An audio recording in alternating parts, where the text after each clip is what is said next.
Most people don't ruin their lives with bad decisions. They ruin them with uncontrolled emotions. One moment of anger, one moment of fear, one moment of insecurity, and suddenly everything changes. If you want control over your inner world instead of being controlled by it, subscribe for more enlightening videos.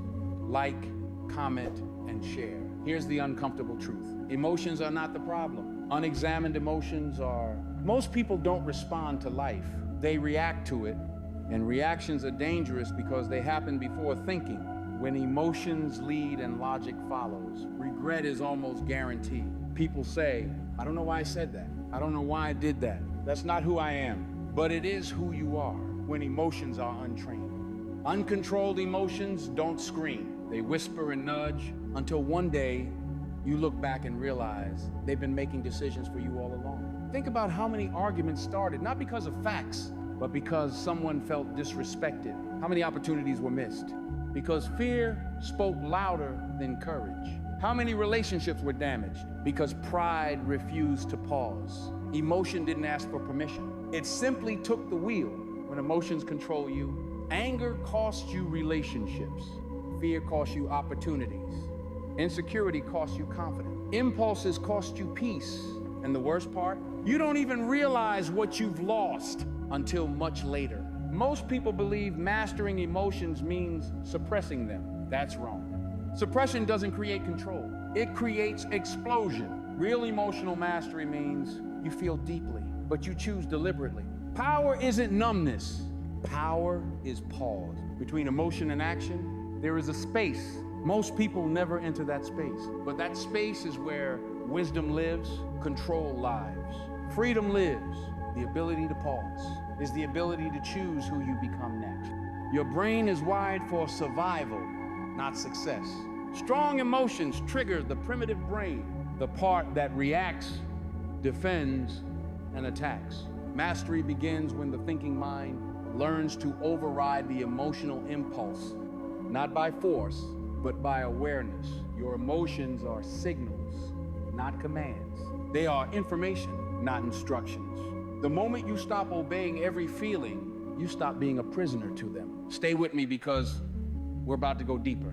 Why emotional reactions feel impossible to stop. How to regain control in the exact moment emotions spike. And the first discipline that emotionally strong people practice daily. Because emotional mastery isn't talent, it's training.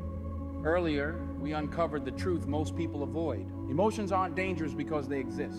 They're dangerous because they act faster than thought. Now let's talk about why emotional control feels impossible in a moment, and how emotionally strong people break that cycle. When an emotion hit, anger, fear, jealousy, insecurity, your body reacts before your mind can catch up. Your heart rate changes, your breathing shifts, your muscles tense. This happens in milliseconds. So by the time you're thinking, your body has already decided it's under threat. That's why people say, I knew better, but I still reacted. This is called an emotional hijack. Your emotional brain takes control and temporarily shuts down rational thinking. In that moment, you don't want peace, you want relief.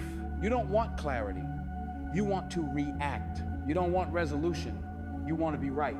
And if you act here, you almost always regret it later. Think of someone who sends a message in anger, then rereads it hours later with shame. Or someone who walks away from an opportunity because fear convinced them they weren't ready. Or someone who ruins a relationship because pride wouldn't let them pause. The damage wasn't intentional, it was emotional momentum. Here's the turning point most people miss. You don't need to eliminate emotion, you need to interrupt it. Emotional mastery starts with delay, not suppression, not expression, delay. Strong emotions peak and fall naturally if you don't feed them. Most emotional spikes last about 90 seconds. But when you replay the story in your head, you restart the emotion again and again. Emotion survives on attention. Control begins the moment you stop fueling the narrative. Emotionally mature people have one habit in common. They don't respond instantly. They breathe. They step back. They buy time. That pause protects relationships, opportunities, reputation, self-respect. Silence is not weakness, it's command. Instead of asking, why do I feel this way? Ask, what is this emotion trying to protect?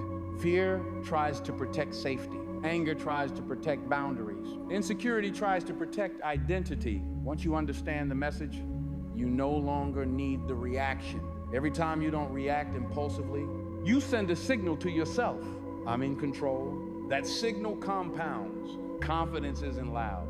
It's quiet certainty. And emotional control is the foundation of it. The goal isn't to feel calm all the time. That's unrealistic. The goal is to remain self-directed. Even when emotions are intense, you don't stop feeling. You stop surrendering.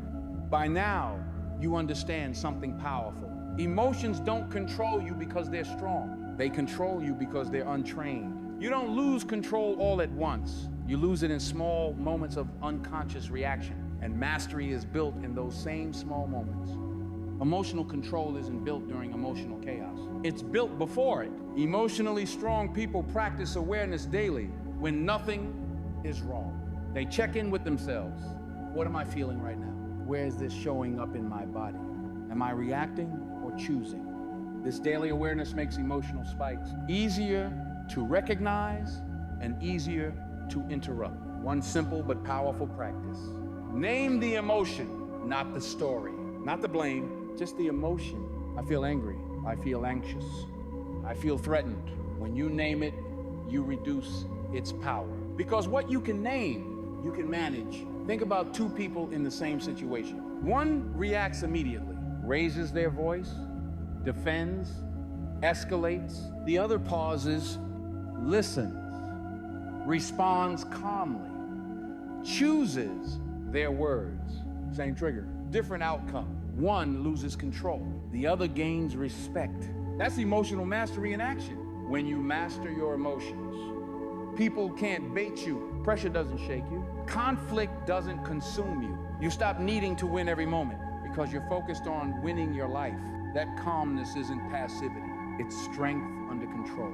At the highest level, emotional mastery becomes identity. You stop saying, I'm trying to control my emotions, and start saying, I don't act from emotion alone. That shift changes how people treat you, how you see yourself, how you move through the world. You become grounded, not cold. Intentional, not reactive. Your emotions will always speak. The question is, who listens first, emotion or wisdom? When you choose wisdom, regret decreases, self-respect grows. Life becomes calmer, clearer, and more controlled, and that control becomes freedom. Mastering your emotions doesn't make you less human. It makes you unstoppable. Because the moment you stop being ruled by feelings, you start living by choice. If this message helped you, like the video, subscribe, and turn on notifications for more messages like this. Comment this below. I choose control over reaction, because the strongest person in the room is the one who controls themselves.